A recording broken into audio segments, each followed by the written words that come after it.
Okie, I'm Kathleen. And I'm Charlene. And Ma. The daughter. And mother. Ma. The two C's to discuss classical music.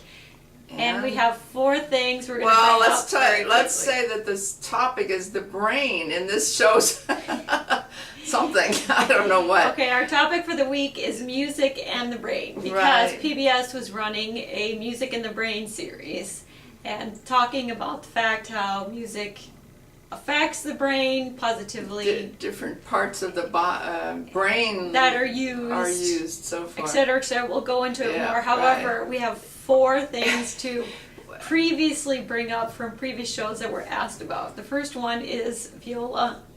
The lady in Germany, from Germany, her name is Tabia Zimmerman, and she's just a marvelous violist, and you don't hear of her in this country.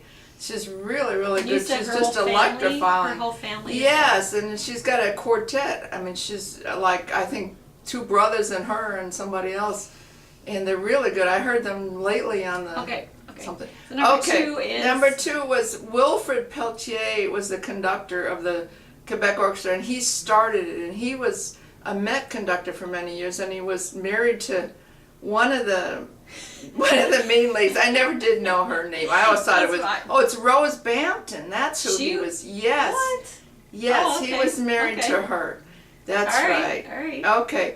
3 was that I mentioned Hull, Quebec. That's across from Ottawa, because we played in the Ottawa Chamber Orchestra when I first started up. Not Detroit. Not Detroit, yes. And the number 4.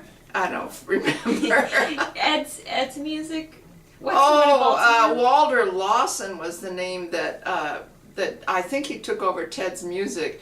Walter Lawson was a horn player in the Baltimore Symphony for a long time, and he made instruments and he repaired instruments, and everybody just loved him. And so, I mean, he was there when we were in the orchestra. He's no longer around. No, he died a couple of years ago, I think. So. Okay, so that's those are some corrections, and I'm sure there are others, but maybe I'll think of them as time goes on and my brain works. Yes. It always works like a little lapsed time. Well, we are doing our shows off the cuff. Right. And we're doing it off the cuff for a reason.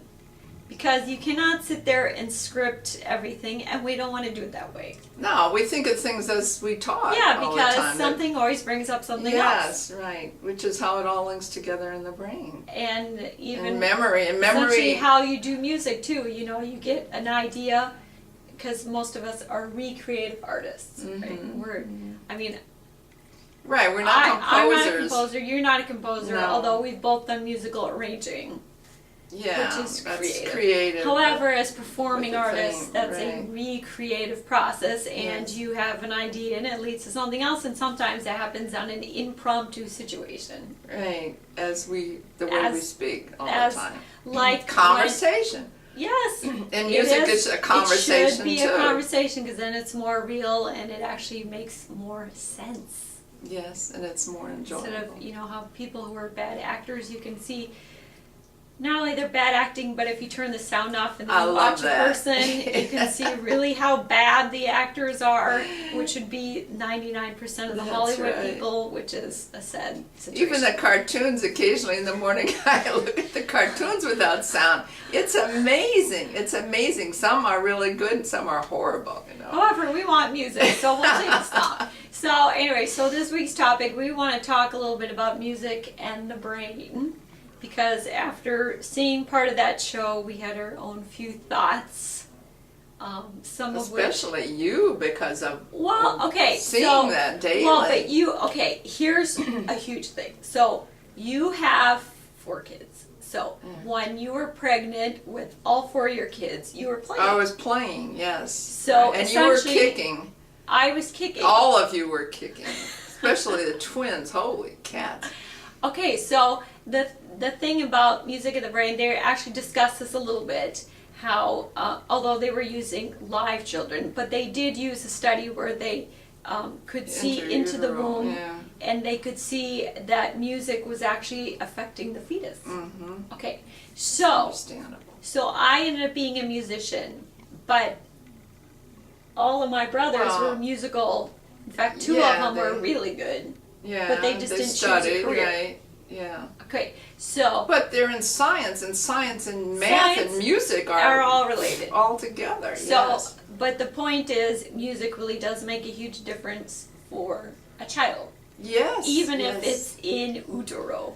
And it helps learn languages, which you all have done very I know. easily. Okay, You all so have we'll a move on. So facility. then the child is born and exposed to music, and like we had discussed previously, I was a music critic when I was just a baby. Yes, screaming at the loud, See? discordant sounds. Okay, so they were talking about the fact that in this program on PBS, that essentially our ears will accept certain harmonics Intervals, and, yeah. and balances.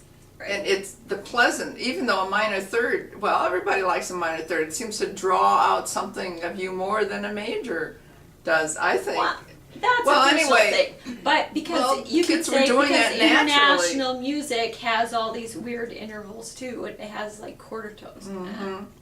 So But they start learning it as a regular interval. She even showed how they did that, which means that the regular intervals are something that's natural to us and natural Right. to our brain, Part of nature. because that's what we like to hear. And then because of the culture, it modifies it, because to them it has more. Right. Well, there's a lot more you can do with it. Well, like in Jewish music where you have the lowered second. Yeah, and I remember at Madame Lonche, we talked about the commas. Like there's 5 commas in a note that's a tiny bit higher, which is, there's certain notes you should play a little higher, and there's 4 in them if they're a little bit lower. And I don't know where she got that, but that's some kind of vibration. That's interesting because I went to a master class with who's the first horn chair in Chicago? Dale Clevenger? Dale Clevenger. I remembered something, see? Okay, so this was at the University of Michigan just a few years ago. And he was talking about the fact that, because someone was asking about intonation or something, he said, it depends on the piece and where the horn is in context of the whole rest of the orchestra. Sometimes you gotta play a little higher or whatever. So that is well, that's something related to they that, talk too. about when you're studying a piece too. I mean, concerto or something. There's certain notes. Just like I talk to you, sometimes I don't hear something high enough. It's that same thing when they're leading notes or when the harmony is a certain way. which is also these another are thing about the actual voice too. vibrations, though, because I Right. mean that's this 5 Which is- commas and 4 commas. Evidently, the 5 is the vibration. the difference between a note. Evidently, I don't go And into that's the a physics physics of thing. it, but Yeah, so that's how music really is very scientific, even though people don't think much about it. They think about in terms of emotion, but it's sort of drawing all that together. just Because like you still have the sciencing, like you talk about outer space. So they could they put a mic with a black hole, and it was like 35 octaves low or something. So of course humans But can't it- hear it. right. But it was the note of did B have- flat. well, everything has Everything has a sound. I mean, Yes. when your ear is tuned, you can go around and listen to anything, and you hear a sound. The wind, certain wind going through certain things. Or if you listen to birds, I mean, you can Well, hear the different. Yes, They and- have but even weird- train metal things.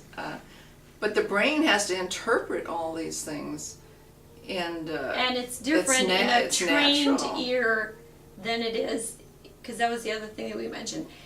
As a trained ear, a musician who has a trained ear, you hear so much more than the average person because you hear. you're just First you of can't all, stop. you're tuned into everything. Mhm.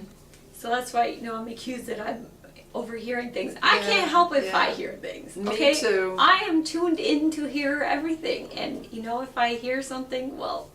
Hear people talking that they don't